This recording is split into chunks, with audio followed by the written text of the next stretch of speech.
ओम श्री गंगानाथाय नमः। जय श्री गुरुदेव, जय श्री दादा गुरुदेव। आप सबका बहुत बहुत स्वागत है आज के सत्संग में। मेरा नाम राजशिव है और मैं एक सिद्ध योग साधक हूँ।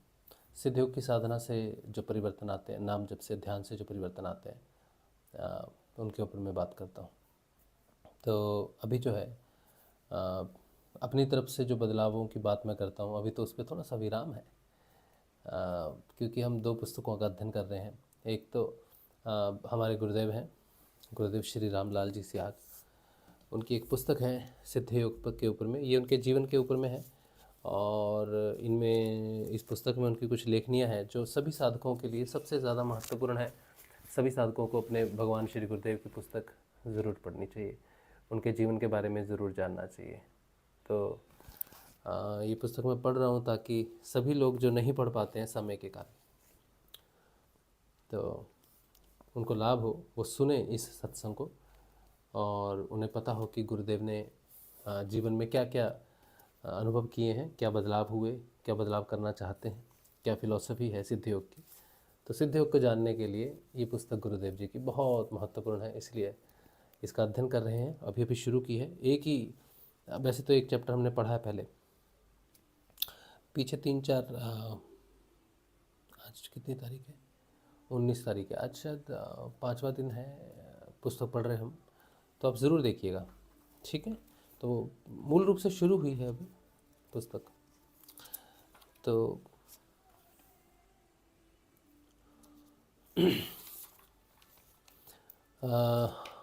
तो जो मैं शुरू करता हूँ, क्योंकि हम आजकल थोड़ा लेट शुरू कर रहे हैं सत्संग। उसका कारण है कि मेरे बेटे की थोड़ी थेरेपी चल रही है, स्पाइन की। स्लिप डिस्क हुआ है उसे, सीवियर स्लिप डिस्क है, नीचे की 3 जो है उसकी थोड़ी समस्या है। तो उसकी थेरेपी चल रही है, जिसमें मैं थोड़ा बिज़ी रहता हूँ दिन भर, जिसके कारण हम शाम को ठीक टाइम पे घर नहीं पहुँचते। तो फिर शाम का अभी ध्यान भी नहीं हो रहा है, आपने देखा होगा। तो कुछ दिन उसकी थेरेपी चलेगी, तब तक सत्संग थोड़ा लेट होता रहेगा। तो समय नहीं ज़्यादा व्यर्थ करेंगे, सीधा बात करते हैं। आज का जो हम पढ़ाई करेंगे, आज गुरुदेव का जो दिया है हमें पढ़ने के लिए,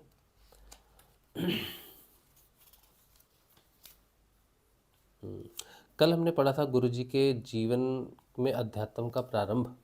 बहुत महत्वपूर्ण विषय था कल, गुरुजी के पूरे जीवन का सार के रूप में है वो। आप कल का सत्संग ज़रूर देखिए। आज जो है तीसरा अध्याय है।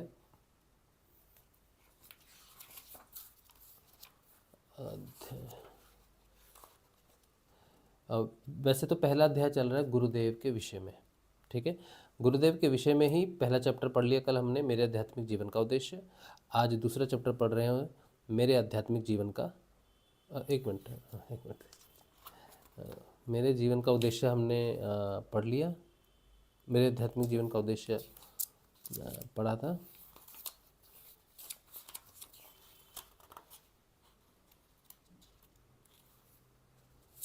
हाँ, पेज, हाँ 19 नंबर पेज। मेरे आध्यात्मिक जीवन का उद्देश्य, वो एक ही लाइन में गुरुजी ने लिखा था, मैं मानवता में सतोगुण का उत्थान और तमोगुण का पतन करने संसार में अकेला ही निकल पड़ा हूँ। मुझ पर किसी भी जाति विशेष, धर्म विशेष एवं देश विशेष का एकाधिकार नहीं है। 1 जनवरी 1991 को। फिर दूसरा चैप्टर आया, मेरे आध्यात्मिक जीवन का प्रारंभ, जो हमने कल पढ़ा। कल मूल रूप से हमने ये सारा पुस्तक का जो भी शुरू से प्रीफेस वगैरह है सब कुछ पढ़ लिया था। आज हम तीसरा चैप्टर पढ़ेंगे, मुझे परम सत्ता ने संसार के सामने पूर्ण रूप से प्रकट होने को मजबूर कर दिया है, ऐसा गुरुदेव कहते हैं। क्या कहते हैं, कब की बात है ये? गुरुदेव जी ने लिखा था 17 जून 1988। तो इसको मैं पढ़ता हूँ आपके सामने जो लिखा गया है। गुरुदेव जी कहते हैं, मैं संकोचवश संसार के सामने प्रकट होने में कुछ झिझक रहा था, परंतु उस परम सत्ता ने भौतिक और आध्यात्मिक दृष्टि से मुझे अपनी इच्छा अनुसार चलाने के लिए मजबूर कर दिया। सारे रास्ते बंद करके एक ही रास्ता खुला रखा, जिस पर मुझे चलाना चाहती है। मैंने प्रार्थना की, हे प्रभु, संसार के लोग स्वांग रचे बिना मानने वाले नहीं हैं। मैं ग्रस्त जीवन से अभी निवृत्त भी नहीं हो सका हूँ, अतः संन्यास धारण करने की हालत में नहीं हूँ, और इस युग के लोग स्वांग के बिना मुझे स्वीकार नहीं करेंगे। इस पर मुझे स्पष्ट दिखाया गया कि देख, मैंने तेरा तन और मन सारा रंग दिया है। बनावटी स्वांग की तुझे जरूरत नहीं है। करता तो मैं हूँ, परंतु माध्यम तो तुझे ही बनना पड़ेगा। मैंने तुझे प्रारंभ से अंत तक सब कुछ सिखा और दिखा दिया है, फिर झिझक कैसी? मुझे स्पष्ट आदेश है कि जो कुछ होना है सभी पूर्व निश्चित है। सारे माध्यम तुझे स्वयं निश्चित समय पर निरंतर मिलते जाएंगे। इस प्रकार मुझे भौतिक संसार के सामने स्वयं प्रकट होना ही पड़ेगा। मुझे स्पष्ट बताया गया कि आदिकाल से जितनी भी शक्तियाँ भौतिक संसार में अवतरित हुई हैं, सभी ने अपनी शक्ति का स्वयं ही परिचय दिया है। संसार का मानव इस स्थिति में कभी नहीं रहा है कि उसने अपने आप उस शक्ति का पता लगाया हो। इसके विपरीत संसार की तामसिक शक्ति कभी नहीं चाहेगी कि सात्विक शक्ति का उदय भौतिक जगत में हो, अतः उनका विरोध करना जरूरी है। विरोध जितना प्रबल होगा, प्रकाश भी उतना ही तेज गति से फैलेगा। रात्रि के देवता कभी नहीं चाहते कि सूर्योदय हो, परंतु आदिकाल से दिन और रात का क्रम चल रहा है। प्रकाश और अंधेरा दोनों ही परम सत्ता की देन है। अंधेरे के बिना प्रकाश का ज्ञान नहीं होता और प्रकाश के बिना अंधेरे का। दोनों एक दूसरे के विरोधी दिखते हुए भी एक दूसरे के पूरक और सहयोगी हैं। संसार चक्र आदिकाल से अबाध गति से चलता आया है। यह किसी से प्रभावित नहीं होता, अतः अनादिकाल से सतयुग, त्रेता, द्वापर और कलयुग का क्रम चलता आया है और अनादिकाल तक चलता रहेगा। हर युग का एक निश्चित समय होता है। इस क्रमिक परिवर्तन में कोई शक्ति रुकावट नहीं डाल सकती है। ये सब बातें मुझे बहुत अच्छी प्रकार बता दी गई हैं और समझा भी दी गई हैं। मुझे जीवन के प्रारंभ काल से ही ये बातें दिखाई और समझाई जाती रही हैं, परंतु मैं आज तक इसे मानवीय कल्पना या मन का खेल समझता रहा। क्या कह रहे हैं? मुझे जीवन के प्रारंभ काल से ही ये बातें दिखाई और समझाई जाती रही हैं। प्रारंभ काल से, जीवन के शुरू होते ही गुरुजी को ये अनुभव होने शुरू हो गए थे, लेकिन गुरुजी ने माना नहीं। उन्होंने ये सोचा कि ये कोई मानवीय कल्पना है या मन का खेल है जो मुझे ऐसे विचार आते हैं या ऐसी चीज़ें समझाई जा रही हैं, दिखाई जा रही हैं। ये कोई मेरे मन का विचार है या कोई वैसी ख्याल है मेरा। इनमें भी सच्चाई है, मुझे कभी विश्वास नहीं हुआ। परंतु ये सारी बातें जब भौतिक रूप से सत्य होने लगी तो मैं बहुत आश्चर्यचकित हुआ। अनेक घटनाओं को भौतिक रूप से सत्यापित करके मुझे समझा दिया गया है कि जो कुछ बताया गया है पूर्ण सत्य है और भौतिक रूप से घटेगा। भारत में ही कार्य करने की मेरी कल्पना पर स्वामी विवेकानंद जी के पत्र पढ़ाकर पानी फेर दिया गया। स्वामी जी ने संस्था के लोगों को अमेरिका और पेरिस से जो पत्र लिखे, उनसे मेरा मोह भंग हो गया। स्वामी जी ने लिखा था, भारत में तो मुझे रोटी के एक टुकड़े के साथ डलिया भर गालियां मिलती हैं। क्या लिखा है? भारत में तो मुझे रोटी के एक टुकड़े के साथ डलिया भर गालियां मिलती हैं। विवेकानंद जी ने लिखा है, मैं कहीं भी जाऊं, प्रभु मेरे लिए काम करने वालों के दल भेज देते हैं। वे लोग भारतीय शिष्यों की तरह नहीं हैं, अपने गुरु के लिए प्राणों तक की बाजी लगाने को प्रस्तुत हैं। पाश्चात्य देशों में प्रभु क्या करना चाहते हैं, यह तुम हिंदुओं को कुछ ही वर्षों में देखने को मिल जाएगा। क्या बोल रहे हैं? पाश्चात्य देशों में प्रभु क्या करना चाहते हैं, ये तुम हिंदुओं को कुछ ही वर्षों में देखने को मिलेगा।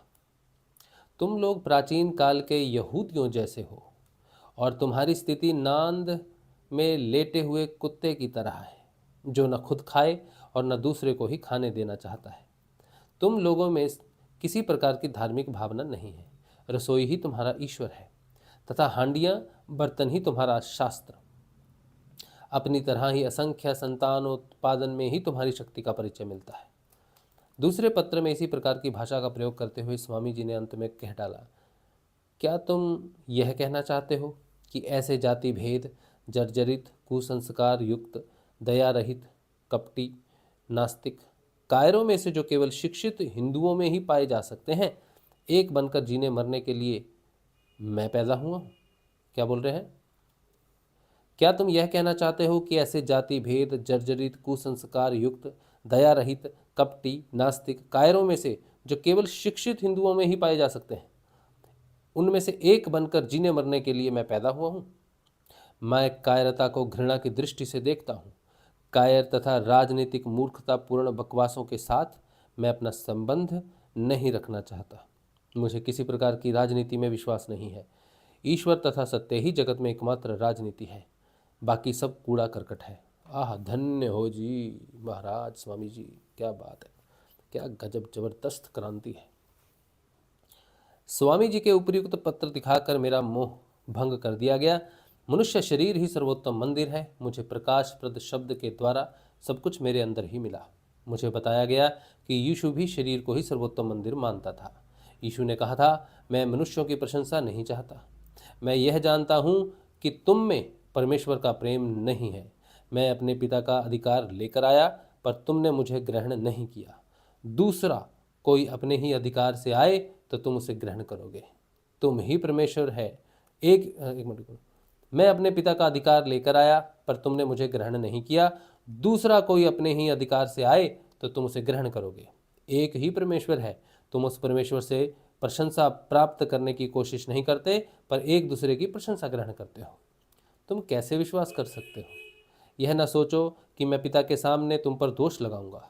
तुम पर दोष लगाने वाला मूसा है, जिस पर तुमने आशा रखी है। यदि तुमने मूसा पर विश्वास किया होता तो तुम मेरा भी विश्वास करते, क्योंकि मूसा ने मेरे विषय में लिखा है। मूसा ने जो लिखा है उस पर जब तुम विश्वास नहीं करते तो मेरे संदेश पर क्यों विश्वास करोगे? ये लाइन में एक बार फिर से पढ़ देता हूं आपको। यह न सोचो कि मैं पिता के सामने तुम पर दोष लगाऊंगा। तुम पर दोष लगाने वाला मूसा है, जिस पर तुमने आशा रखी है। यदि तुमने मूसा पर विश्वास किया होता तो तुम मेरा भी विश्वास करते, क्योंकि मूसा ने मेरे विषय में लिखा है। मूसा ने जो लिखा है उस पर जब तुम विश्वास नहीं करते तो मेरे संदेश पर क्यों विश्वास करोगे? मतलब उनका कहने का मतलब है, मूसा ने ईसा के बारे में कुछ कहा है, लेकिन ये बात तुम नहीं मानते, तो मूसा तुम पर दोष लगाएगा कि तुमने मेरी बात क्यों नहीं मानी। मैं, ईसा कह रहा है, मैं तुम पर दोष नहीं लगा रहा हूँ। तुमने जब मूसा की ही बात नहीं मानी तो तुम मेरी बात क्या मानोगे? तो तुम तो मूसा को मानते हो ना, तो मूसा तुम पर दोष लगाएगा। मैं तुम्हारा कोई दोष नहीं लगाऊंगा, चिंता मत करो, क्योंकि मुझे अपनी तरफ से तुमसे कुछ भी नहीं कहना है। जो भी मेरे बारे में कहना था वो मूसा ने कहा। तो तुम मूसा पर विश्वास करोगे तब मुझ पर विश्वास करोगे। जब तुम मूसा पर ही विश्वास नहीं करते जिसे तुम मानते हो, तो तुम मुझ पर क्या विश्वास करोगे? इसलिए तुम दोषी मेरे नहीं, मूसा के हो, ऐसा लिखा गया है। और जीसस ये भी कह रहे हैं कि मैं तो शरीर को ईश्वर का सर्वोत्तम मंदिर मानता हूँ। मैं मनुष्य की प्रशंसा नहीं चाहता, किसी व्यक्ति विशेष की प्रशंसा नहीं चाहता। मैं यह जानता हूँ कि तुम में परमेश्वर का प्रेम नहीं है। मैं अपने पिता का अधिकार लेकर आया, पर तुमने उसे स्वीकार नहीं किया। लेकिन कोई दूसरा व्यक्तिगत अपना अधिकार लेकर आएगा तो तुम उस पर विश्वास कर लोगे। मतलब व्यक्तिगत चेतना पर तुम विश्वास करोगे, आध्यात्मिक चेतना, ईश्वर की चेतना पर तुम विश्वास नहीं करते हो। मरने से पहले यीशु ने जिस सहायक की बात कही है, पिता से विनती करूंगा और वह तुम्हें एक और सहायक देगा। जीसस कह रहे हैं कि तुमने मुझ पर विश्वास नहीं किया, इट्स ऑल राइट, लेकिन फिर भी मैं तुम्हारे लिए प्रार्थना करूंगा कि पिता तुम्हें और एक सहायक दे, कि वह सर्वदा तुम्हारे साथ रहे, अर्थात सत्य का आत्मा, जिससे संसार ग्रहण नहीं कर सकता, क्योंकि वह न उसे देखता है और न उसे जानता है।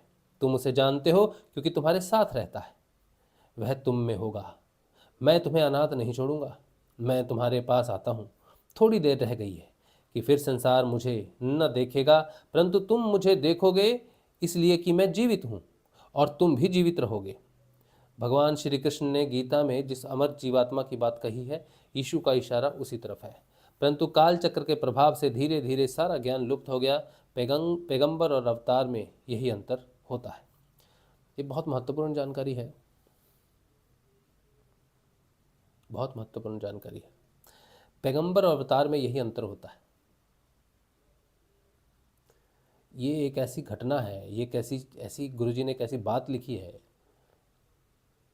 जो संसार को हिलाने के लिए काफ़ी है। एक ही लाइन, पैगंबर और अवतार में यही अंतर होता है। क्या क्या अंतर होता है? कहते हैं काल चक्र के प्रभाव से पैगंबर की बातें भूली जा सकती हैं। पैगंबर जैसे यीशु है, यीशु क्या कहता है?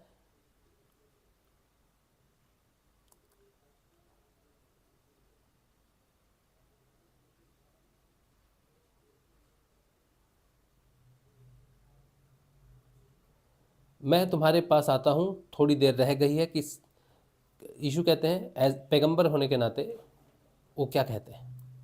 थोड़ी देर रह गई है कि फिर संसार मुझे न देखेगा। मतलब शरीर के रूप में जो है, मैं शरीर के रूप में तुम्हारे सामने हूँ, पैगंबर के रूप में, एक मैसेंजर के रूप में। तुम मुझे शरीर के रूप में नहीं देखोगे क्योंकि मैं चला जाऊँगा शरीर छोड़कर। तो पैगंबर जो है वो शरीर है, शिक्षा है, वो चला जाएगा, लेकिन परंतु शरीर चला जाएगा, पैगंबर के रूप में मैं चला जाऊंगा, तुम मुझे नहीं देखोगे, पर तुम मुझे देखोगे इसलिए कि मैं जीवित हूं और तुम भी जीवित रहोगे। तो क्या है? तुम मुझे देखोगे क्योंकि मैं जीवित हूं, आत्मा हूं, और तुम भी आत्मा हो। यानी कि उस आत्मा को देखने के लिए तुम्हें आत्म रूप से प्रकट होना पड़ेगा। तुम शरीर नहीं हो, आत्मा हो। आत्मा, गुरुदेव जी का एक प्रवचन है जिसमें गुरुदेव कहते हैं तुम शरीर नहीं हो, आत्मा हो। आत्मा, गुरु जी कहते हैं ना, यही बात जीसस ने कही है। इसलिए कि मैं जीवित हूं और तुम भी जीवित रहोगे।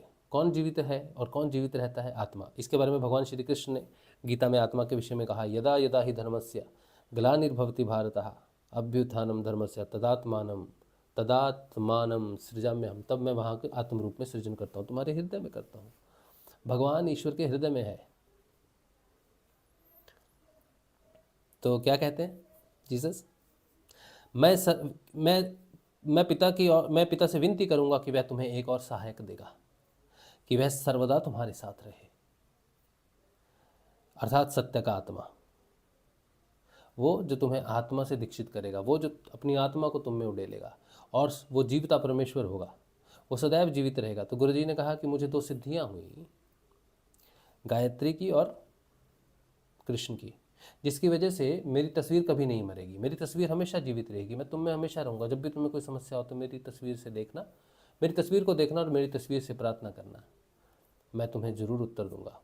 तो गुरु जी की तस्वीर कहीं भी बना लो, हमेशा तुम्हारे पास है। कोई कहते गुरु जी तो शरीर में नहीं है, गुरु आत्मा है, और उनके शरीर में आप तस्वीर बना के सामने रखो, देखो तुम्हारे सामने गुरु बैठा है, क्योंकि गुरु ने कहा है कि उसकी तस्वीर नहीं मरेगी। उसकी तस्वीर के सामने रखने से तुम्हें आत्म जागृति प्रकट हो जाएगी। मेरे साथ वैसा ही हुआ है।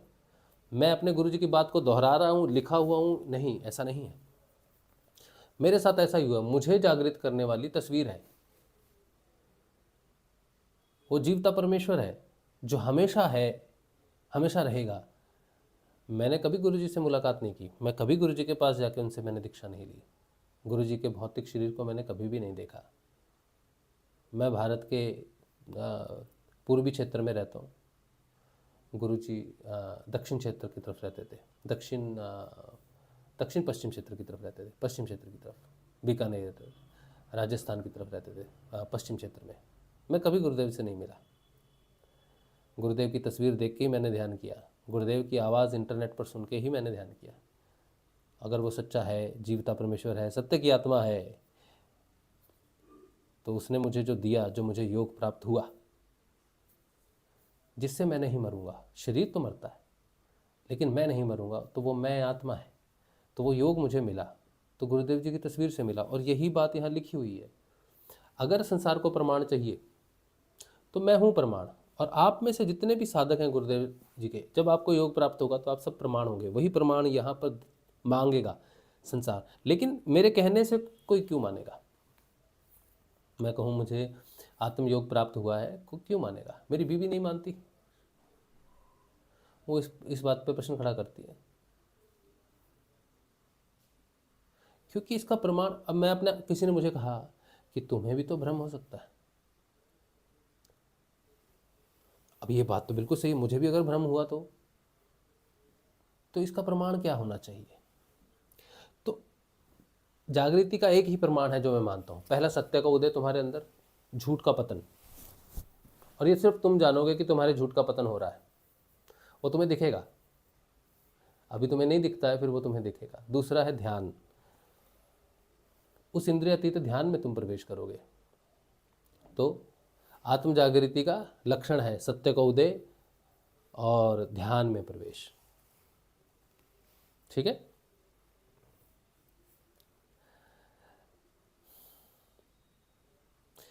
फिर क्या कहते हैं, पैगंबर और अवतार में यही अंतर है।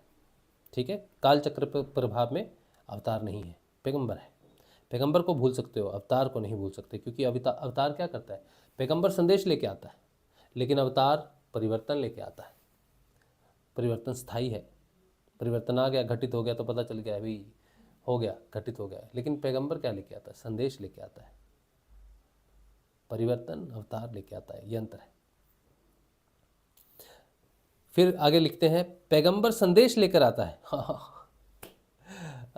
आगे वही लाइन लिखी है, देखो कितना सुंदर है। पैगंबर संदेश लेकर आता है, वह केवल संत पुरुषों को प्रभावित करता है तथा उनकी आस्था ईश्वर के प्रति दृढ़ करता है। ये पैगंबर का कार्य है, जिससे कुछ काल के लिए शांति स्थापित होती है।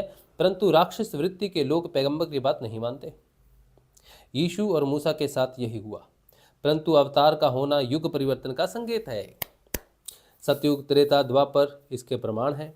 कलयुग की समाप्ति भी उस परम सत्ता के पृथ्वी पर अवतरण के बाद होगी। सतलोक और अलखलोक की शक्तियां त्रेता और द्वापर में अवतरित हो चुकी हैं। कलयुग की समाप्ति के लिए अब अगम लोक की सर्वोच्च शक्ति को अवतार लेना होगा। देखो क्या कहते हैं, सतलोक और अलखलोक की शक्तियां त्रेता और द्वापर में अवतरित हो चुकी हैं।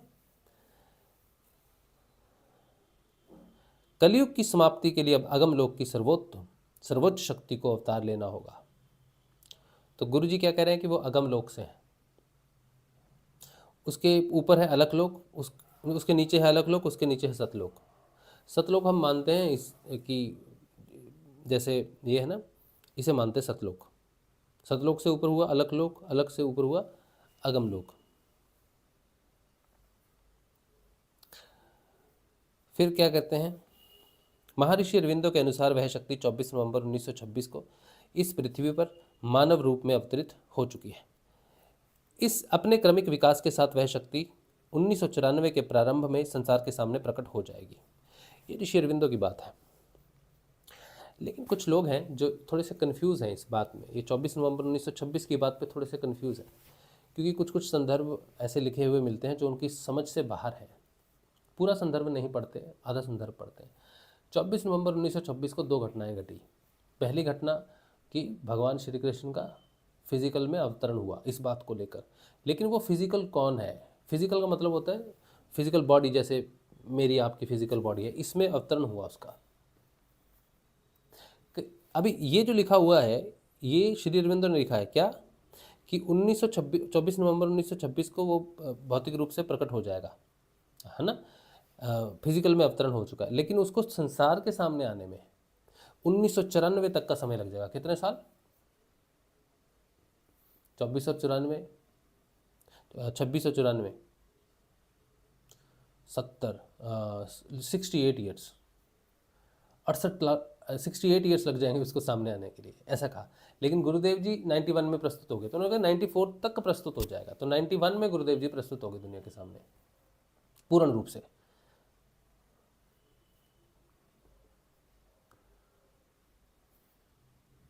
चौसठ साल की उम्र के आसपास प्रकट हो गए। लेकिन कुछ लोग कहते हैं श्री अरविंदो का उस समय जो अवतरण हुआ श्री कृष्ण का, वो श्री अरविंदो के शरीर में हुआ। पहले श्री कृष्ण श्री अरविंदो के माध्यम से कभी कभी काम कर रहे हैं, आ रहे हैं, जा रहे हैं, ऐसा है। लेकिन 24 नवंबर को एकदम श्री कृष्ण की चेतना जो है वो श्री अरविंदो में स्थायी हो गई। अब श्री अरविंद 24 नवंबर 1926 को श्री कृष्ण और श्री अरविंदो में कोई अंतर नहीं है, एक ही है, भेद खत्म हो गया उस दिन। तो उनका श्री अरविंदो के शरीर में फिजिकल में अवतरण हुआ, ये भी सत्य ही है। कि श्री अरविंदो का उस दिन पहला ट्रांसफॉर्मेशन जो हुआ, श्री अरविंदो श्री कृष्ण में अपने स्वरूप में आ गए। ये कह सकते कि अपने स्वरूप में आ गए। श्री कृष्ण, श्री अरविंदो को मैं श्री कृष्ण नहीं मानता हूँ, उसमें मेरी कोई दो राय नहीं है कि नहीं श्री अरविंदो कौन है क्या है। मैं तो ये मानता हूँ कृष्ण ही है। कृष्ण ने बहुत अंशावतार लिए हैं, तो वो उस दिन श्री कृष्ण की चेतना में स्थायी हो गए। लेकिन यह भी सत्य है कि एक फिजिकल रूप में एक जन्म और हुआ उसके साथ ही, वो तो श्री कृष्ण को सिद्धि हुई कि मुझ में भी समाओ, मुझे भी पूर्ण, तो श्री अरविंदो का तो पूर्णता हुई उस दिन। उसके बाद श्री अरविंदो ने कहा कि जो फिजिकल फॉर्म में वो आया है, उस फिजिकल फॉर्म को दुनिया के सामने 94 में आएगा, क्योंकि 94 में आने की बात कही है, सामने आने की बात कही है। श्री अरविंदो ने शरीर छोड़ दिया 1950 में। श्री अरविंदो ने वो संदेश दिया, वो परिवर्तन लिखा, सावित्री में जो कुछ लिखा है कि क्या परिवर्तन होने वाला है, मनुष्य आगे किस गति को प्राप्त करेगा, क्या करेगा और कैसे करेगा, किसके माध्यम से करेगा, अधिमानसिक देव के माध्यम से करेगा, और वो अधिमानसिक के देव के माध्यम से करेगा, और वो 1994 में प्रस्तुत हो जाएगा संसार के परिवर्तन के लिए। तो संसार के परिवर्तन के लिए वो जो प्रकट हुआ वो श्री गुरुदेव रामलाल जी स्याग है। इस बात को मैं दृढ़ता से कह रहा हूँ। कुछ हमारी इस बात को अलग तरह से लेते हैं, आप अलग तरह से ले सकते हो, कोई दिक्कत नहीं है। लेकिन मैं ये कहना चाहता हूँ आज कि ये बातें तब तक होती रहेंगी कि हम क्या कहेंगे, तुम क्या कहोगे, ये होती रहेंगी। लेकिन इस बात को साबित करेगा वो जिसका दिव्य परिवर्तन होगा। जो मनुष्य दिव्य शरीर को धारण करेगा वही ये सिद्ध करेगा कि अधिमानसिक का देव कौन है। मैं ये नहीं कहता श्री अरविंदो श्री कृष्ण नहीं है, मैं ये कहता हूँ कि जो परिवर्तन के लिए जो सत्ता इस समय प्रकट हुई, जिसके माध्यम से उसका परिवर्तन होना है, वो अगर श्री गुरुदेव रामलाल जी स्याग हैं, तो गुरुदेव श्री रामलाल जी स्याग के शिष्य का दिव्य रूपांतरण होगा। और एक का नहीं, एक तो पहला तो शुरुआत करेगा वो, जिसका हो जहाँ से शुरू होगा, उसके बाद सबका होगा, पूरी मानव जाति का होगा। तब सिद्ध होगा कि श्री रामलाल जी स्याग जो है वही वो श्री अरविंदो के वो जो कृष्ण जिसका अवतरण हुआ है 24 में, उस दिन सिद्ध होगा, आज नहीं होगा।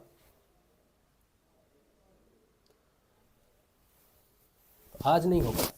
और इस बात पे तर्क भी चलेंगे, इस बात पर हमें भी लोग कुछ बोलेंगे, बकवास बोलेंगे, तो हमें उस बात से कोई दिक्कत नहीं है, क्योंकि हम उसी लायक हैं। इस समय हम ताने सहने के लिए ही हैं, उसी लायक हैं इस समय। जब तक कि हम पूर्ण रूप से सच्चे साबित नहीं होते और हम अपना दिव्य परिवर्तन दुनिया के सामने नहीं रखते, तब तक हम सिर्फ ताने खाने के लिए ही प्रस्तुत हैं।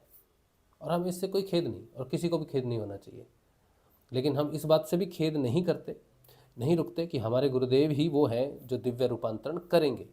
लेकिन ये रिजल्ट जो है ये भविष्य की गोद में है। मेरे माध्यम से हो तो मुझे भी पता चलेगा, नहीं भी हो तब भी पता चलेगा। लेकिन होगा जिस दिन होगा, जिस दिन वो परिवर्तन होगा, दिव्य रूप आएगा, उस दिन ठोक बजा के ये बात कही जाएगी जो मैं आज कह रहा हूँ। तब तक तुम हमें मानसिक रूप से भ्रमित कह सकते हो, हमें पागल कह सकते हो, हमें अज्ञान कह सकते हो, भ्रमित जो कहना कह सकते हो। You are most welcome. But the day will come when the transformation will happen, and you will see the transformation, and you may be there, you may not be there then, but I wish you all are there, and you'll see the transformation. Then you have to surrender. You will have to surrender. बाकी तब तक हम प्रस्तुत हैं, हमारा sir प्रस्तुत है और आपकी चप्पल भी प्रस्तुत है। हमें कोई दुख नहीं है, कोई ग्लानि नहीं है। हमारा सिर उठेगा जिस दिन हमारा रूपांतरण हो जाएगा। जिस दिन हमारा रूपांतरण होगा उस दिन हमारा सिर उठेगा। तब तक हमारा सिर नीचे, आपकी जूती ऊपर।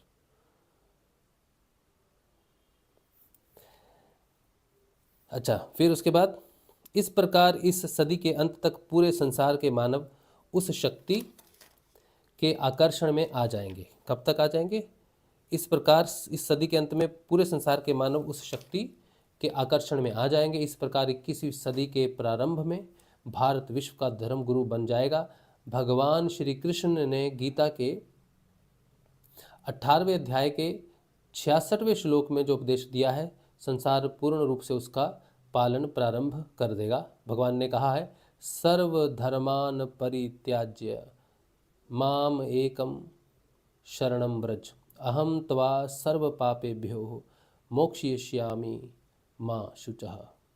इस प्रकार क्या कहते हैं, सब धर्मों को त्याग कर मेरी शरण में आ जा, मैं तुझे सब पापों से मुक्त कर दूंगा।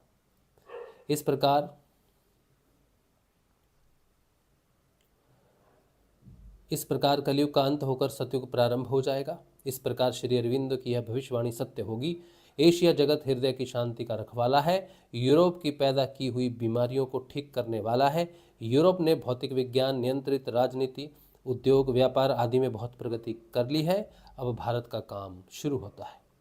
इसे इन सब चीज़ों को आध्यात्म शक्ति के अधीन करके धरती पर स्वर्ग बसाना है। उपर्युक्त भविष्यवाणी सत्य तभी होगी जब भारत पश्चिमी जगत को अपनी आध्यात्मिक शक्ति के द्वारा पूर्ण रूप से आकर्षित कर लेगा। यही बात हमने कही है।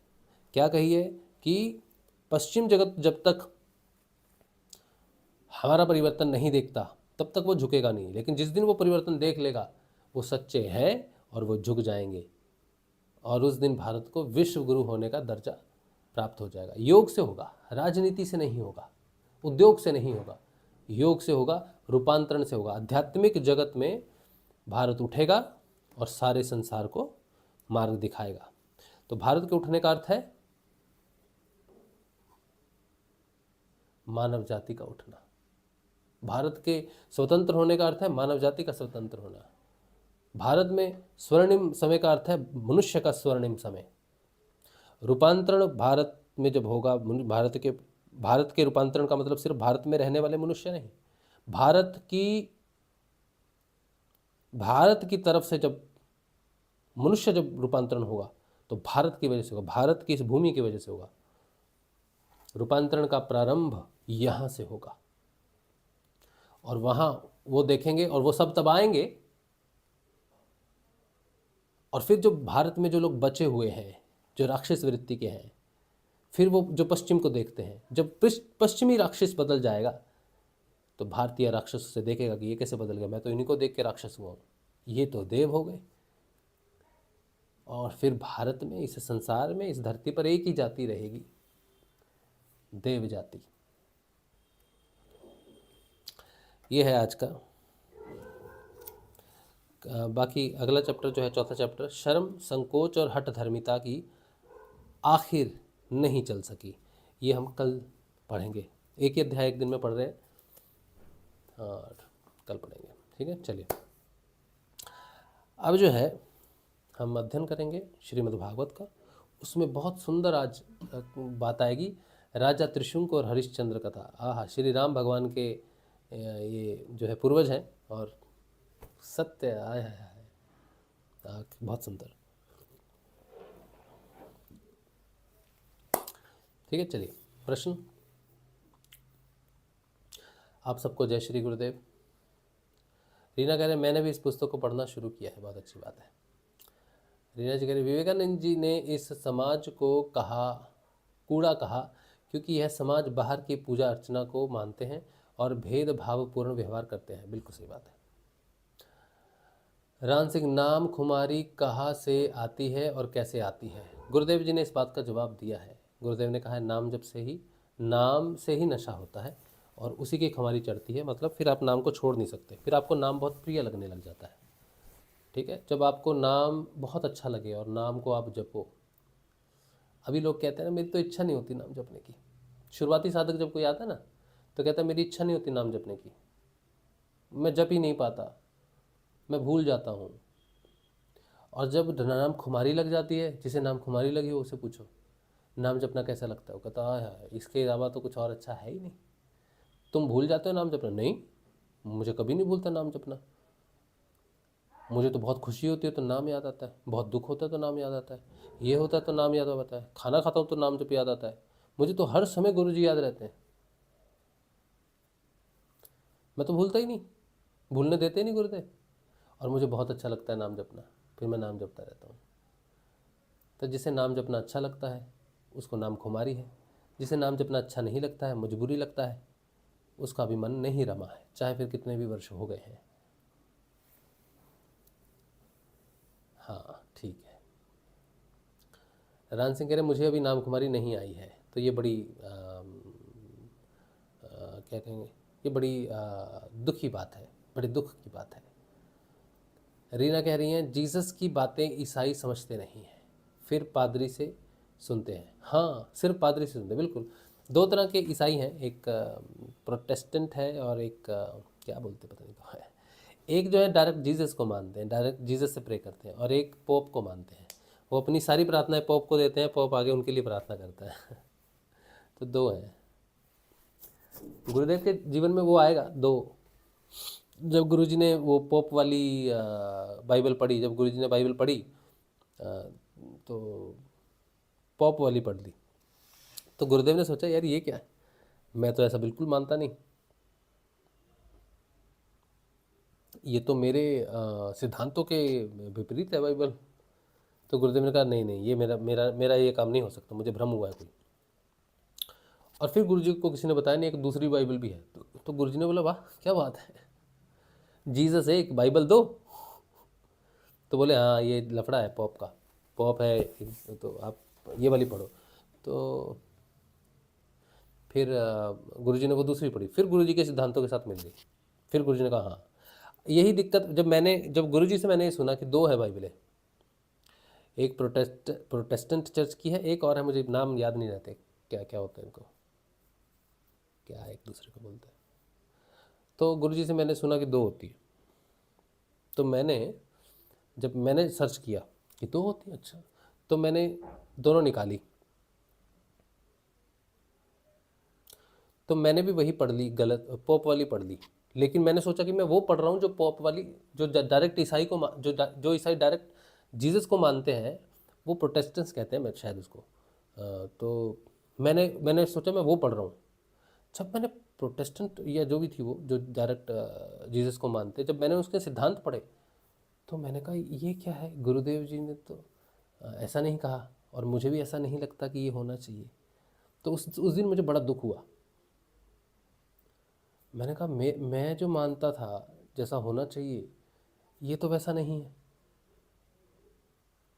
फिर वो पता नहीं क्या हुआ था कि वो जो कंप्यूटर था, कंप्यूटर का आधा पेज ऊपर छिपा हुआ था, तो उसमें भेद लिखे हुए थे, एक तरफ प्रोटेस्टेंट चर्च और एक तरफ, मैं बता देता हूँ आपको क्या बोलते हैं उसको,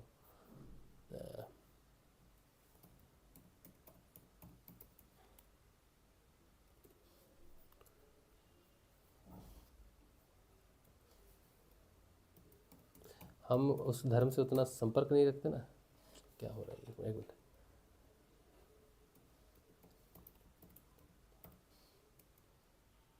हाँ कैथोलिक, हाँ। प्रोटेस्ट प्रोटेस्टेंट्स एंड कैथोलिक्स, तो इन दोनों में से एक है। तो मैंने एक दिन दोनों का डिफरेंस मैं देख रहा था, क्या अंतर है। तो कैथोलिक जो होते हैं वो होते हैं चर्च, चैपल, कैथेड्रल, और फाउंडर इसके हैं Jesus Christ followed by Peter as the first pope, ये पॉप है कैथोलिक वाला।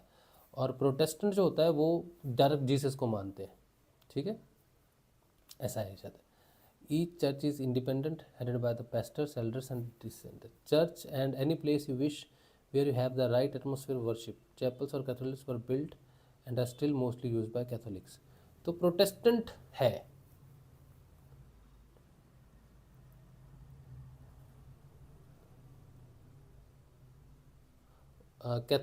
इसमें प्रोटेस्टेंट में दो टेस्टामेंट्स हैं, टू पार्ट्स हैं, old testament and the new testament, usually king James version.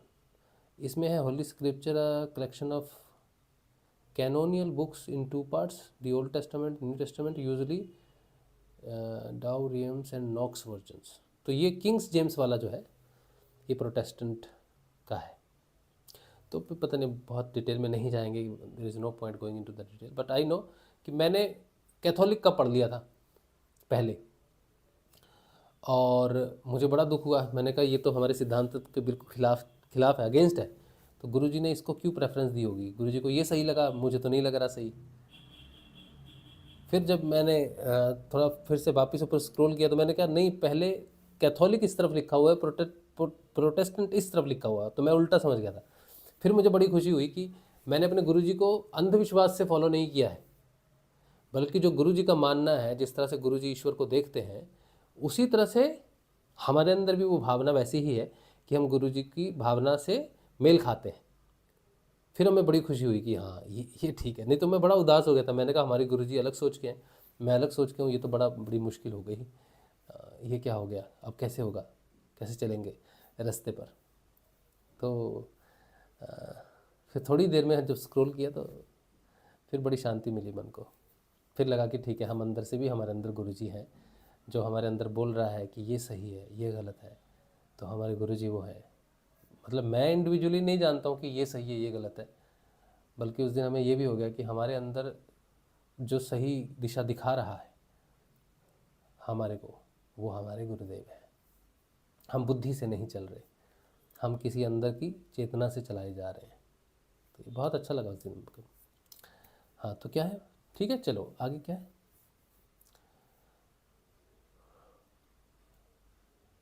Ram Singh कह रहे हैं नाम हर समय याद तो आता है, क्या इसी को खुमारी बोलते हैं क्या? खुमारी से तो आनंद आता है ना, पर आनंद तो नहीं आ रहा पूरा। हाँ, तो बड़ी मुश्किल है आनंद। देखो राम सिंह, मेरी बात सुनो ध्यान से। जब तक तुम्हें योग नहीं होता तब तक तुम आनंद की बात नहीं कर सकते, कोई भी नहीं कर सकता। बिना भगवान श्री कृष्ण के योग के आनंद को मानने वाले लोग भ्रमित हैं। भगवान श्री कृष्ण के बिना तुम्हें आनंद कैसे प्राप्त होगा, मुझे तो समझ नहीं आती। कौन है संसार में जो कृष्ण के सिवाय तुमको आनंद दे सके, और कौन है कृष्ण, कौन है कृष्ण? अब मुस्लिम लोग भी हैं, मेरे बंधु हैं, मेरे मित्र हैं, जो देखते हैं प्रोग्राम को, वो सोचेंगे अरे हम तो अल्लाह को मानते हैं, हमें तो आनंद आ रहा है, हम तो कृष्ण को नहीं मानते। तो बात कृष्ण कौन है, वो है आत्मा। जब तक इस संसार में किसी मनुष्य को आत्म जागृति होकर, जब तक मनुष्य की आत्म जागृति नहीं होती, और वो है सत्य, वही अल्लाह है, वही जीसस है, वही कृष्ण है, वही राम है। ये नाम अलग है लेकिन इनका मूल सत्य है। जिसके अंदर सत्य जागृत हो जाए, चाहे वो मुस्लिम हो, चाहे हिंदू हो, चाहे ईसाई हो, चाहे सिख हो, चाहे कोई भी हो, जिसके अंदर सत्य जागृत हो जाए, जिसे सत्य का योग हो जाए, केवल वही आनंद को समझ सकता है, बाकी सब भ्रमित है। और आनंद आता है उस दिव्य दृष्टि से जिससे इस संसार को देखा जाता है। और वो कोई देखने वाली दृष्टि नहीं है। जब हम कहते हैं दिव्य दृष्टि, दृष्टि का मतलब देखना, देखना नहीं, देखना सिर्फ इन आंखों से नहीं होता। या देखने का मतलब एक कुछ देख रहे हैं, जैसे ये दीवारें हैं, ये पंखा है, लाइट है, सब कुछ नहीं। देखने का मतलब है ज्ञान। देखने का मूल क्या है? मैंने देखा, किसी ने मुझसे पूछा उस तरफ क्या है, दीवार है, उस तरफ क्या है, पर्दा है। तो मैंने देख के बताया, लेकिन क्या बताया? ज्ञान बताया। जब तुम्हें ज्ञान हो जाए तो तुम देख रहे हो। तो इस संसार में जब तुम कोई कर्म करोगे, जब कोई बात बोलोगे, किसी से इंटरेक्ट करोगे, कोई भाव तुम्हारे मन में आएगा और तुम्हें उसका ज्ञान हो जाएगा कि ये भाव ये है, ये बात ये है, ये मनुष्य ये है। जब तुम्हें उसका ज्ञान होने लग जाएगा, संसार का ज्ञान, भाव का ज्ञान होने लग जाएगा, मन का ज्ञान हो जाएगा, सारी चीज़ों का ज्ञान हो जाएगा बिना देखे, तब तुम कहोगे कि मैं देख रहा हूँ, मैं साक्षी हूँ। और जो साक्षी है, जो देख सकता है, बस उसे कोई नहीं देख सकता, वो सबको देखता है। और जब वो सबको देखता है तब उसे आनंद आता है कि मैं देख रहा हूँ। कोई अंधा हो और उसे किसी ने नई नई आंखों का दान किया हो और उसकी आंखें आई हो, उसने पहली बार आंखें खोली और उसने सब कुछ देखा, तो उसकी खुशी का कोई अंदाज़ा नहीं लगा सकता कि वो देख रहा है। कोई बहरा हो, उसको अचानक सुनने लग जाए तो उसकी खुशी का कोई अंदाज़ा नहीं लगा सकता। इसी तरह से ये तो भौतिक सुख हैं, जो महसूस किए जाते हैं। इसी तरह से आध्यात्मिक सुख है, उसे आनंद कहा जाता है। जब वो आता है तब संसार की सच्चाई सामने आती है, और सच्चाई, संसार की सच्चाई जब सामने आ जाती हो तब तुम ना दुखी होते हो ना सुखी होते हो, तब तुम आनंदित होते हो। और ये बिना आत्मा के वो दृष्टि आ ही नहीं सकती। और आत्मा को जागृत करने वाला नाम है, इसीलिए कहा जाता है नाम जपो, नाम खुमारी आ जाएगी तो तुम्हें आनंद आएगा। तो वो आत्मा है, वो सत्य है, खुमारी सत्य है। नाम की खुमारी का मतलब है जब तुम्हें सत्य हो जाएगा, जब तुम्हें सत्य का ज्ञान हो जाएगा तब तुम्हें आनंद आ जाएगा। बिना आत्म जागृति के नाम खुमारी कैसे हो सकती है?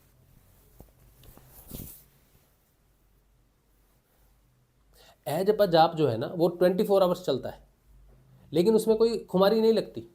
ए जपा जाप को मैं खुमारी नहीं मानता। ए जपा जाप को कोई मानता होगा, अन्य कोई मानता होगा, लेकिन मैं नहीं मानता कि ए जपा जाप कोई नाम की खुमारी है।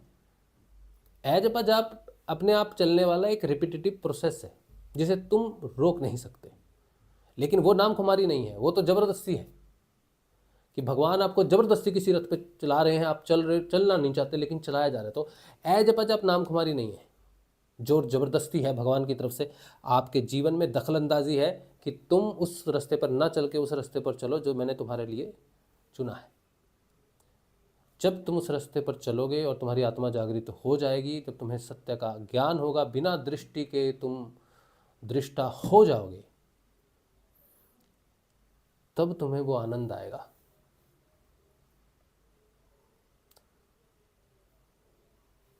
बिना आत्मा जागृति के कोई आनंद नहीं है। नाम खुमारी का मतलब है सत्य, सत्य की जागृति ही नाम खुमारी है। सत्य की खुमारी होती है और किसी चीज की खुमारी नहीं है, और नाम सत्य है।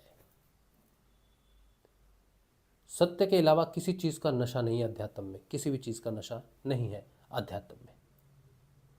उसी सत्य को भगवान का नाम कह दिया गया, इसीलिए सत्य की खुमारी को नाम की खुमारी कह दिया गया।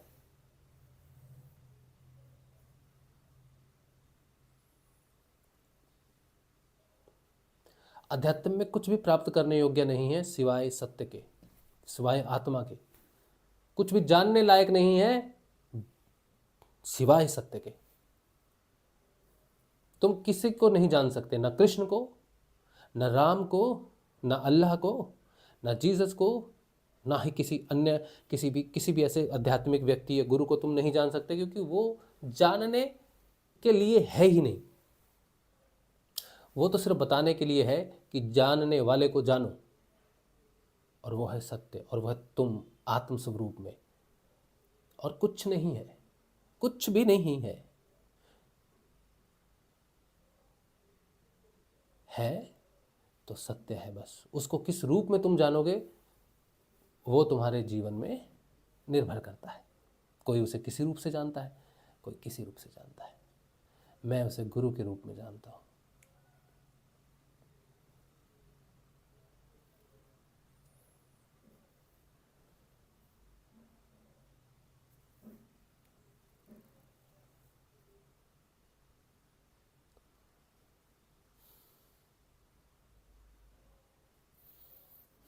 रान सिंह कह रहे हैं अगम लोक क्या है। मुझे तुम एक बात बताओ रान, तुम मुझे एक बात बताओ, तुम क्या प्रश्न सिर्फ प्रश्न पूछने के लिए पूछते हो? हाँ? तुम क्या सिर्फ प्रश्न पूछने के लिए पूछते हो? तुम्हें अभी एक प्रश्न का जवाब ठीक से मालूम नहीं है और तुमने दूसरा जवाब जिसका कोई मतलब ही नहीं है। तुमने अभी इस लोक को नहीं जाना, तुम अगम लोक को जानना चाह रहे हो। किस तरह से तुम बैठे हो, किस तरह से तुम क्या सोच रहे हो?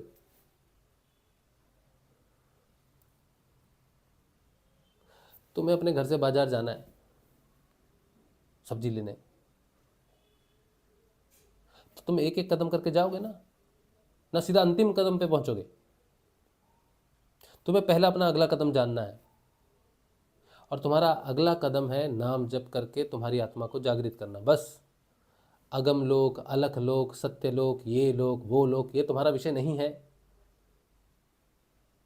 इंटरनेट पर बहुत सारे वीडियो हैं, कोई किसी शक्ति के बारे में बात करता है, कोई किसी के बारे में, कोई मूल धारा के बारे में बात कर रहा है, कोई किस, कोई कुछ, कोई कुछ, कोई कुछ। अध्यात्म के बारे में छप्पड़ फाड़ नॉलेज है, तुम्हारे किसी काम की नहीं है, किसी के किसी काम की नहीं है। जितने मर्जी पॉडकास्ट हो जाए, जितने मर्जी व्यूज, मिलियन व्यूज, जितने मर्जी सब्सक्राइबर्स आ जाए, जितना मर्जी धन आ जाए, जो भी आ जाए, किसी के किसी कुछ भी काम का नहीं है। तुम 1000 वीडियो देखो अध्यात्म के, 1000 पुस्तकें पढ़ो अध्यात्म की, तुम्हारे किसी काम की नहीं है। तुम्हारे जीवन का एकमात्र एक ही लक्ष्य है, किसी भी तरह करके उस नाम को पकड़ना, उस नाम को ऐसे पकड़ना, ऐसे पकड़ना, ऐसे पकड़ना कि वो छूटे ना, वो फिसलेगा। तुम पत्थर, पानी के अंदर काई वाला पत्थर होता है, उस पर भाग सकते हो? नहीं। अपने अपने अपने संगमरमर के जो तुम्हारे जो फर्श बनाए हैं तुमने, उस पर तेल छिड़क दो और उस पर भागो, भाग सकोगे? नहीं।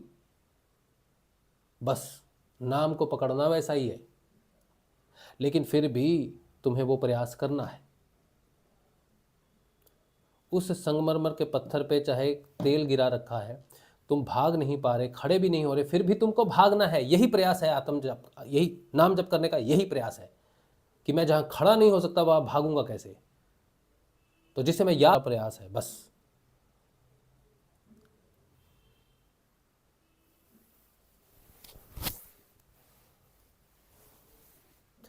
जिस तरह चिकना पत्थर इसलिए है क्योंकि उसके ऊपर चिकनाई है, चिकनाई उसके ऊपर जमी हुई है, चिकनाई खुद नहीं फिसलती है। तुम भी चिकनाई बन जाओ, चिपक जाओ, उसके पत्थर से चिपक जाओ, चिकनाई बन जाओ।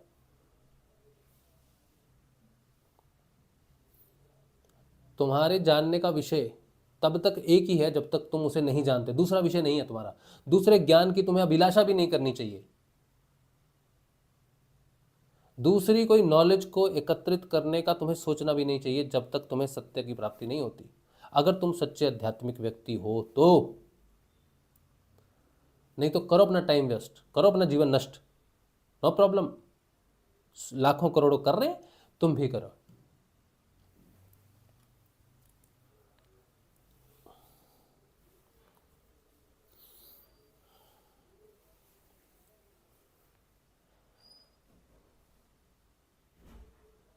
जो जानने लायक है उसी में अपना जीवन लगाओ, चाहे कुछ भी हो जाए।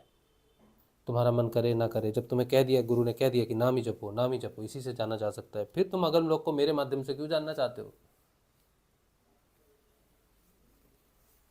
मेरे माध्यम से जानने से क्या होगा?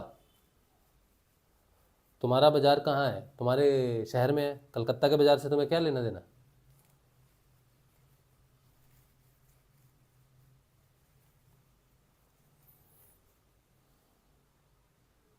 सत्संग में भी कुछ लोग ऐसे हैं जो इस तरह के वीडियो डालते हैं जिनसे उनका कोई लेना देना नहीं है। पूर्व जन्म मनोहर है, पता नहीं देख रहा होगा, मेंबर भी है चैनल का। क्या लेना देना तुम्हारा पूर्व जन्म से? क्या लेना देना अन्य किसी भी ज्ञान से? हमने तो समझाना बंद कर दिया। एक बार समझा सकता मित्र समझ कर। राम सिंह को बार बार इसलिए समझाता हूँ क्योंकि मुझे पता है कि मैं इससे बात कर सकता हूँ, इसको डांट भी सकता हूँ।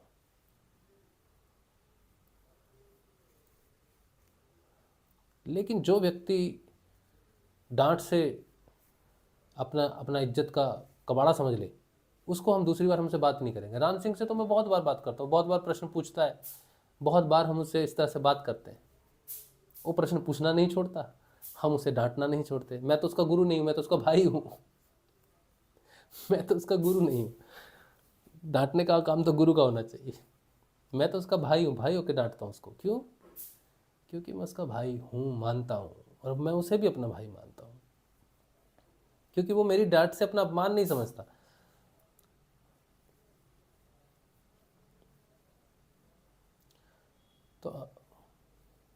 तो मैं थोड़ा सा अग्रेसिव हो जाता हूँ, इसलिए हो जाता हूँ कि कभी कभी किसी पॉइंट को महत्व देने के लिए, किसी बात को समझाने के लिए अग्रेशन ज़रूरी है। कभी कभी किसी पॉइंट को समझाने के लिए गुस्सा ज़रूरी है, लेकिन वो गुस्सा हृदय से नहीं होता, प्रेम से भी होता है। जैसे हम अपनी संतान को डांटते हैं तो प्रेम से डांटते हैं, उसके भले के लिए डांटते हैं। अपने भाई को, छोटे भाई को डांटेंगे तो प्रेम से डांटेंगे।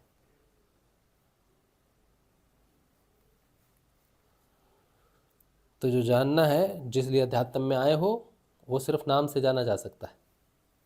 अगम लोक को भी जानोगे, लेकिन मेरे माध्यम से नहीं। मैं अगर कभी बात भी करूं अगम लोक की तो तुम्हारे किसी काम नहीं आएगी, बस यही बात है। चलो छोड़ो। क्या था लिखा, राम सिंह जी चला। गुरु शिष्य नेपाल। पैसा कैसे कमाए? काम करके। पैसा कैसे कमाए? काम करके कमाओ, लॉटरी से मत कमाओ। लॉटरी मत खेलना बस। कई बार इंसान बहुत मजबूर हो जाता है, किस्मत आजमाने चला जाता है। किसी भी ऐसे माध्यम से पैसा मत कमाओ जिसमें तुम्हारी मेहनत ना हो, जिसमें तुम अपने अपने भाग्य पर निर्भर करो। भाग्य पर निर्भर होके मत रहो। प्रयास करो, कुछ भी करो, छोटा करो, छोटा सा प्रयास करो, कुछ भी करो, प्रयास करो। छोटे से प्रयास भी सफल हो जाते हैं। तो सच्चा प्रयास करो। फिर जितना धन आए उसी को भाग्य मानो। भाग्य को मानकर पैसा मत कमाओ। जो मिल गया है उसी को ही भाग्य मानो। जो प्रस्तुत हो चुका है उसी को ही भाग्य मानो। जो प्रस्तुत नहीं हुआ है वो तुम्हारा कर्म से बदला जा सकता है। इसलिए भाग्य निश्चित नहीं है। भाग्य में उलटफेर किया जा सकता है कर्म से। कर्म प्रधान है, भाग्य प्रधान नहीं है।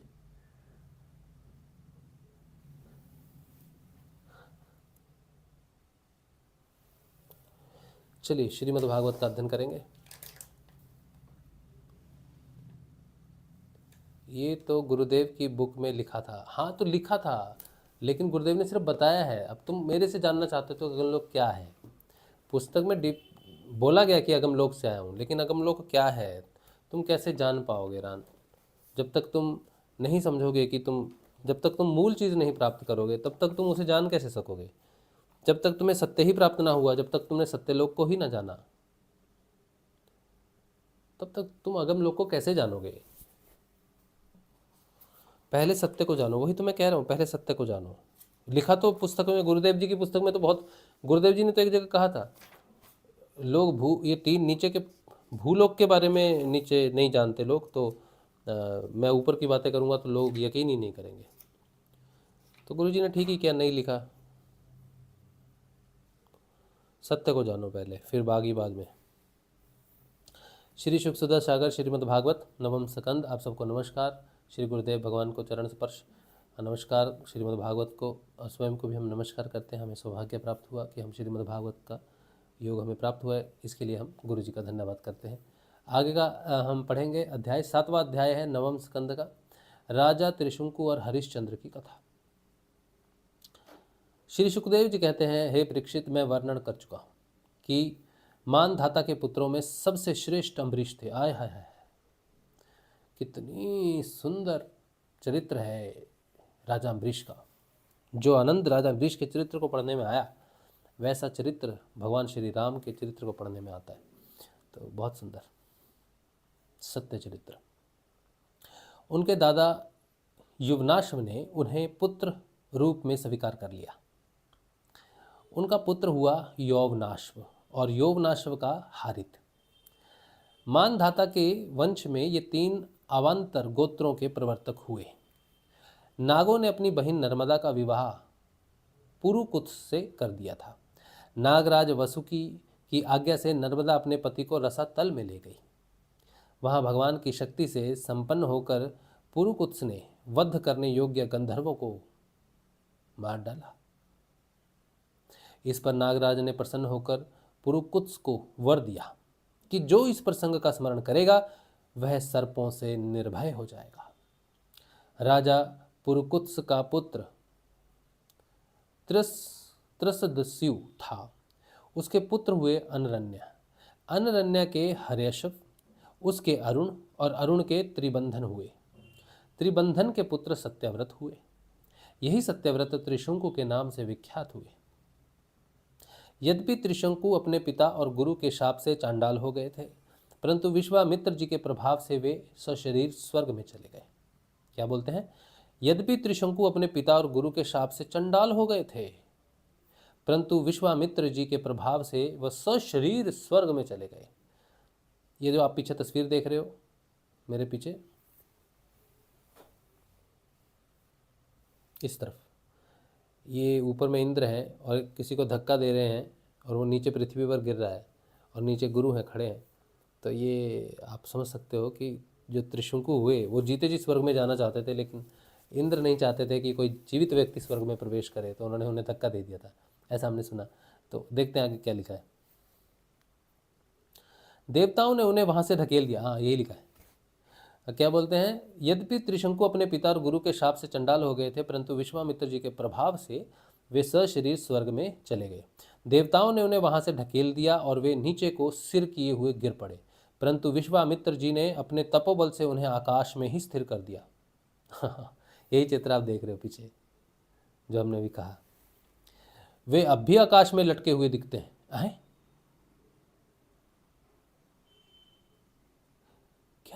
परंतु विश्वामित्र जी ने अपने तपोबल से उन्हें आकाश में स्थिर कर दिया। वे अब भी आकाश में लटके हुए दिखते हैं। हाँ जी, अब भी। अच्छा, त्रिशंकु के पुत्र थे हरिश्चंद्र। आय हाय हाय, क्या चरित्र। राजा हरिश्चंद्र नल्द में अंतिम ने कितने ही कष्ट उठाए, पर एक न छोड़ी अंत समय तक सत पे राज लुटाए। देव और दानव मानव सभी कुछ समय के चक्र में चलते, समय के रचनाकार हरि हैं, भक्ति से समय बदलते। रेट पर मेट तो हरि ही मारे, वो जग का रखवाला रे भाई, समय का खेल निराला रे भाई, समय का खेल निराला। बहुत सुंदर भजन है मोहम्मद रफ़ी जी का, आप जरूर सुनिए।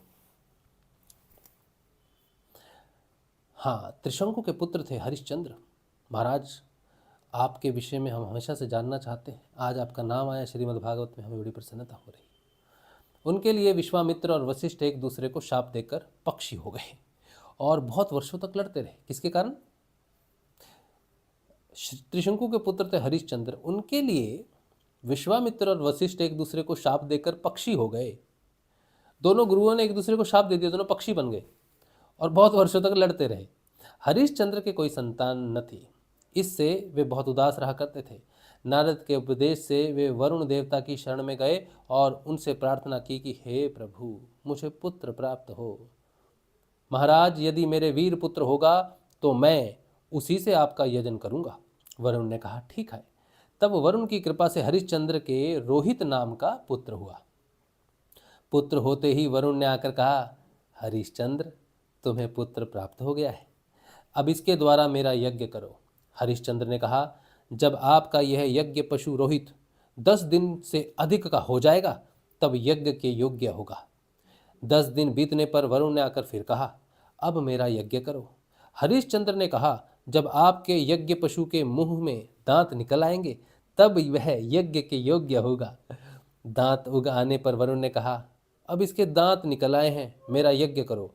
हरिश्चंद्र ने कहा, जब इसके दूध के दांत गिर जाएंगे तब यह यज्ञ के योग्य होगा। हैं? हरिश्चंद्र जी टाल रहे हैं। दूध के दांत गिर जाने पर वरुण ने कहा, अब इस यज्ञ पशु के दांत गिर गए हैं, मेरा यज्ञ करो। हरिश्चंद्र ने कहा, जब इसके द्वारा दांत आ जाएंगे, इसके दोबारा दांत आ जाएंगे तब यह पशु यज्ञ के योग्य हो जाएगा। दांतों के फिर उगाने पर वरुण ने कहा, अब मेरा यज्ञ करो।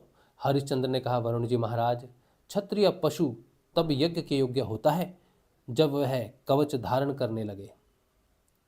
परीक्षित, इस प्रकार राजा हरिश्चंद्र पुत्र के प्रेम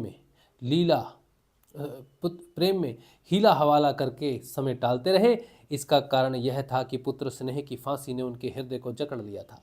वे जो जो समय बताते, वरुण देवता उसी की बाट देखते। जब रोहित को इस बात का पता चला कि पिताजी तो मेरा बलिदान करना चाहते हैं, तब वह अपने प्राणों की रक्षा के लिए हाथ में धनुष लेकर वन में चला गया। आय हाय। कुछ दिन के बाद उसे मालूम हुआ कि वरुण देवता ने रुष्ट होकर मेरे पिताजी पर आक्रमण किया है, जिसके कारण वे महोदर रोग से पीड़ित हो रहे हैं। तब रोहित अपने नगर की ओर चल पड़ा, परंतु इंद्र ने आकर उसे रोक दिया। उन्होंने कहा, बेटा रोहित, यज्ञ पशु बनकर मरने की अपेक्षा तो पवित्र तीर्थ और क्षेत्रों का सेवन करते हुए पृथ्वी में विचरना ही अच्छा है। इंद्र की बात मानकर वह 1 वर्ष तक और वन में ही रहा। इसी प्रकार दूसरे, तीसरे, चौथे और 5वें वर्ष में भी रोहित ने अपने पिता के पास जाने का विचार किया, परंतु बूढ़े ब्राह्मण का वेश धारण कर हर बार इंद्र आते और उसे रोक देते।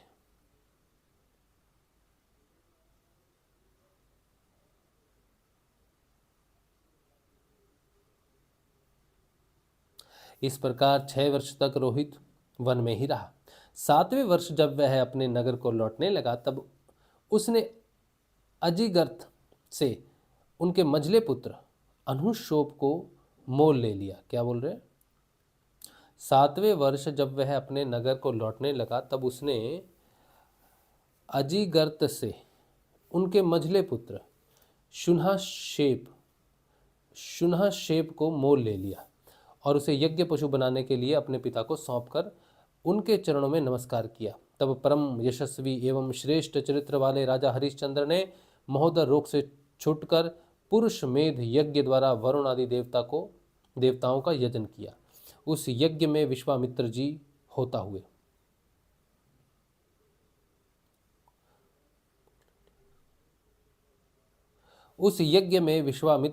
हुए परम संयमी जमदग्नि ने अधरवायु का काम किया।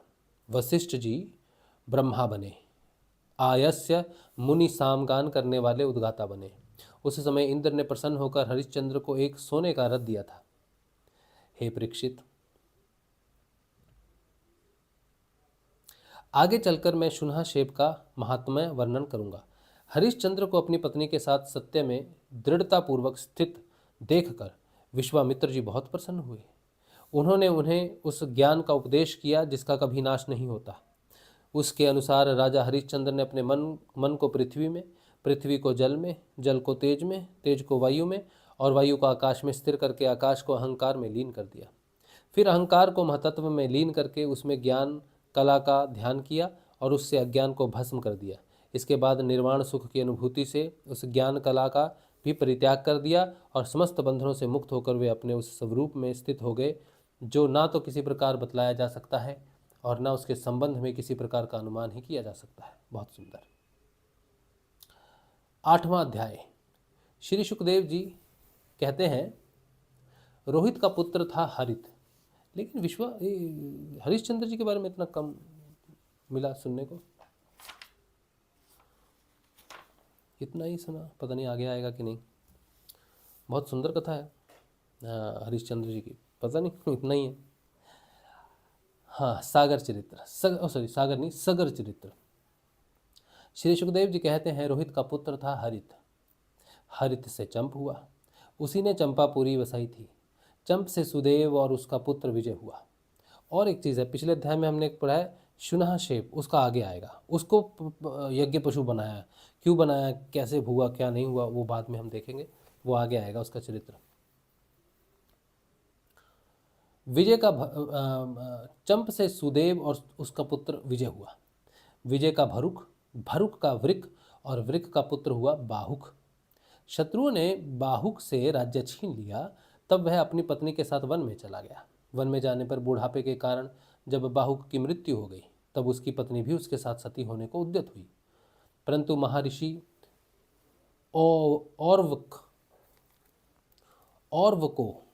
औरव को यह मालूम था कि इसे गर्भ है, इसलिए उन्होंने इसे सती होने से रोक दिया।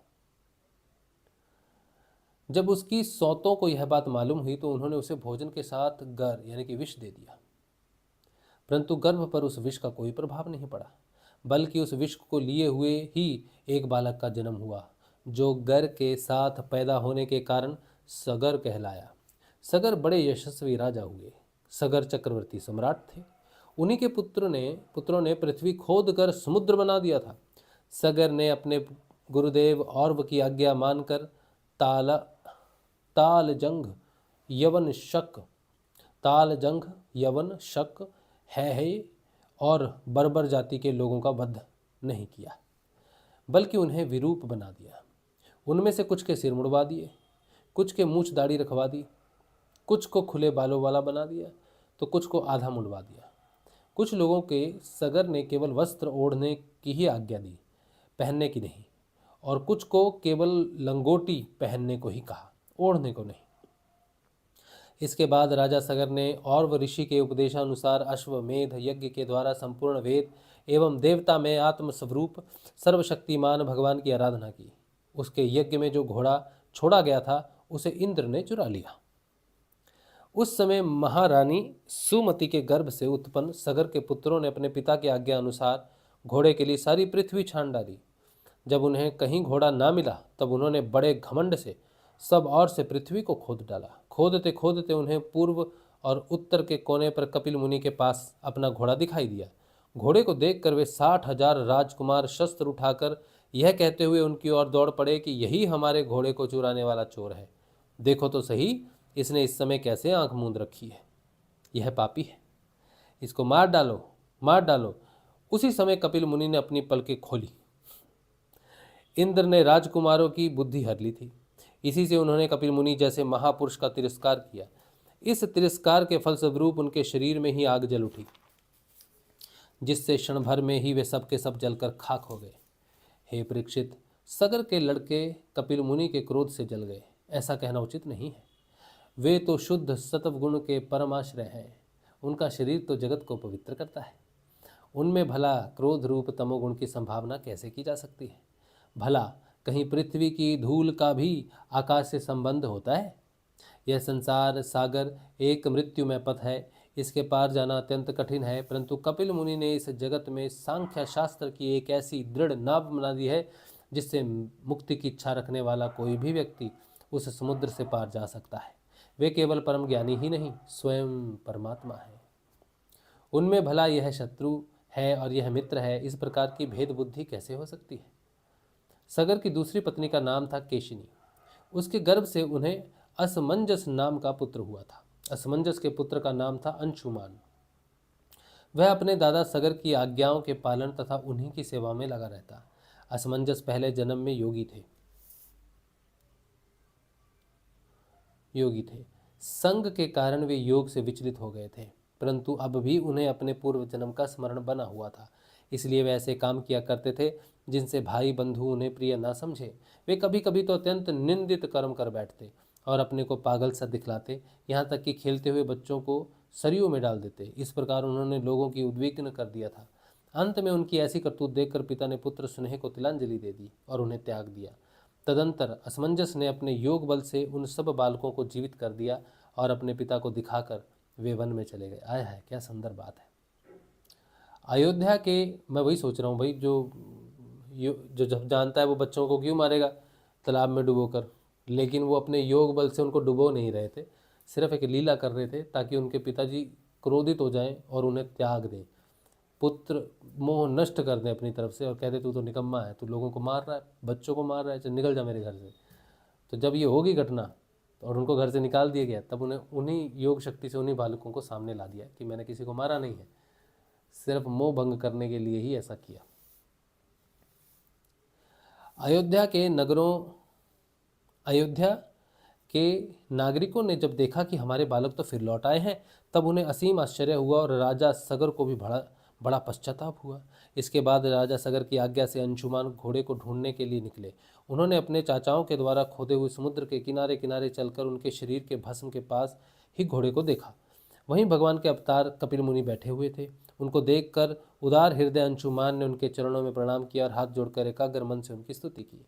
अंशुमान ने कहा, भगवान, आप अजन्मा ब्रह्मा जी से भी परे हैं, इसलिए वे आपको प्रत्यक्ष नहीं देख पाते।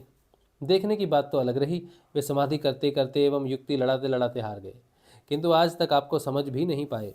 हम लोग तो उनके मन, शरीर और बुद्धि से होने वाली सृष्टि के द्वारा बने हुए अज्ञानी जीव हैं, तब भला हम आपको कैसे समझ सकते हैं?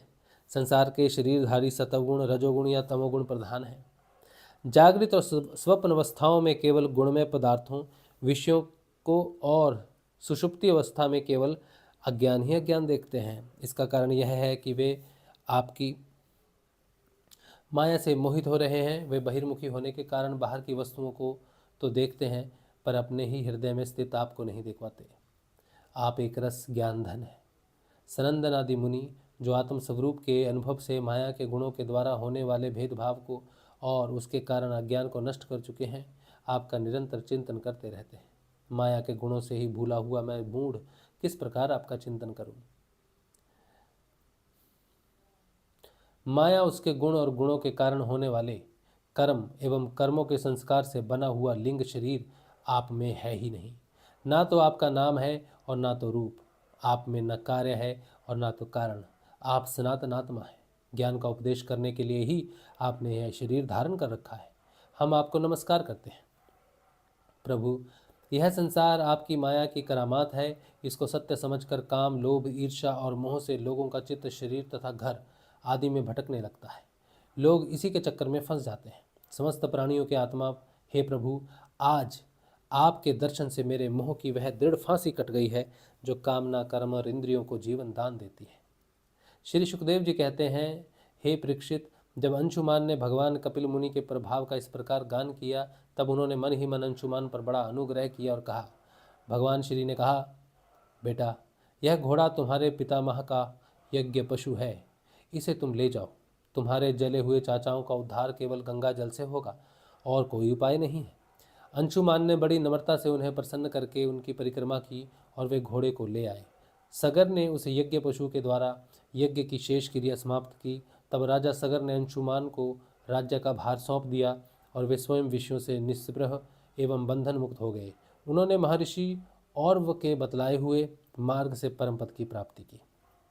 नवाध्याय भगीरथ चरित्र और गंगावतरण। आया है, बड़ा सुंदर है भैया। ये तो बहुत सुंदर है। इसे हम कल पढ़ेंगे। और 10वां अध्याय कौन आएगा मालूम है आपको? आए सबके हृदय की आत्मा स्वयं भगवान श्री राम। 10वां अध्याय भगवान श्री राम की लीलाओं का वर्णन। ओए होए होए। जय श्री राम, जय श्री राम, जय श्री राम, श्री राम राजा राम। आज का जो अध्ययन है वो भगवान श्री गुरुदेव के श्री चरणों में है, सत्संग आज का। चलिए जी, तो इसके बाद क्या कहानी है? नाम कुमारी अगम लोक से आती है। हैं? अच्छा, क्या बात है, तुम्हें तो सब ज्ञान है राम सिंह। सब पता है तुमको।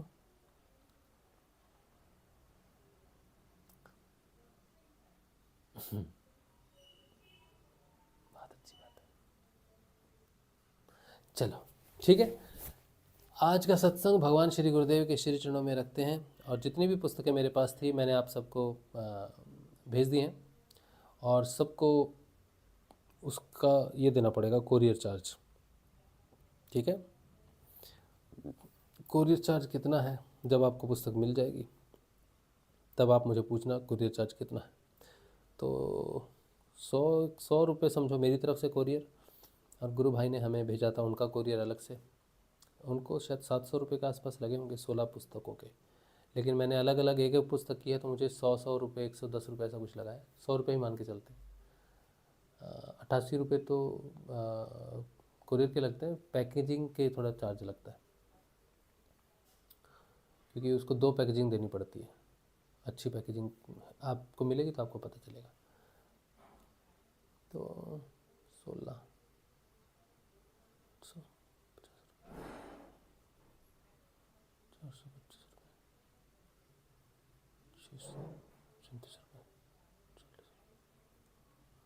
मतलब लगभग 150 रुपये देना पड़ेगा आपको। बाकी जो बचेगा उससे फिर आगे का काम देखेंगे क्या होता है।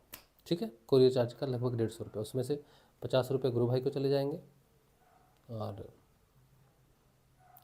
50 रुपये गुरु भाई को चले जाएंगे और 100 रुपये हमको चले जाएंगे। तो दोनों का कोरियर का चार्जेस हो जाएगा। पुस्तक का वैसे तो 200 रुपये है पुस्तक चार्ज, लेकिन छोड़ दो। जब गुरु भाई कह रहे हैं कि हमको पुस्तक का कोई चार्ज नहीं चाहिए, तो आपकी इच्छा है, आप देना चाहेंगे तो उनको भेज देंगे। खरीदनी चाहिए पुस्तक, मेरे ख्याल से तो पुस्तक को खरीदना चाहिए। मुझे भी एक गुरु भाई ने भेजी है, हमने उसको कुछ नहीं दिया, लेकिन हमने इसलिए नहीं दिया कि हम सत्संग में प्रयोग करेंगे, इसीलिए हम पुस्तक का दाम नहीं देते। अपने लिए पर्सनली हम पढ़ते हैं तो हम उस पुस्तक को खरीद के पढ़ते हैं, लेकिन क्योंकि उन्होंने जो पुस्तक भेजी हमें वो सत्संग के महत्व के लिए भेजी है, इसलिए हमने अपनी तरफ से कुछ नहीं दिया उनको। क्योंकि वो सत्संग में लग जाएगा वो सब। लेकिन आप पढ़ोगे, आप कोरियर चार्ज ज़रूर देना, ठीक है, क्योंकि वो अगर कोरियर चार्ज आज नहीं देंगे तो हम अगर लगभग बहुत पुस्तकें हैं अभी देने वाली, 300-400 पुस्तकें होंगी शायद जो दे जाएंगी, फिर और भी आएंगी, तो बहुत अगर 100 पुस्तकें भी भेज दें तो 10,000 रुपये कोरियर चार्ज हो जाएगा, जो मेरी क्षमता से तो बिल्कुल बाहर है। तो जिसको भी पुस्तक मिलेगी मेरी तरफ से उसको 150 रुपये कोरियर चार्ज देना पड़ेगा, जब मिल जाएगी तब दे देना, ठीक है। तो 16 नाम जो मुझे दिए गए थे उनको मैंने वो पुस्तकें पूरी आज भेज दी हैं, सारी पुस्तकें मैंने कोरियर कर दी। चलिए ठीक है, डन। आज का सत्संग श्री गुरुदेव के श्री चरणों में। कल मिलेंगे हम लोग। कल के ध्यान में देखते हैं कैसे समय होता है, निकलता है, तो हम फिर उस हिसाब से ध्यान करेंगे। नहीं तो भी सत्संग तो शाम को लेट सत्संग भी हो ही सकता है, तो सत्संग करेंगे, ठीक है।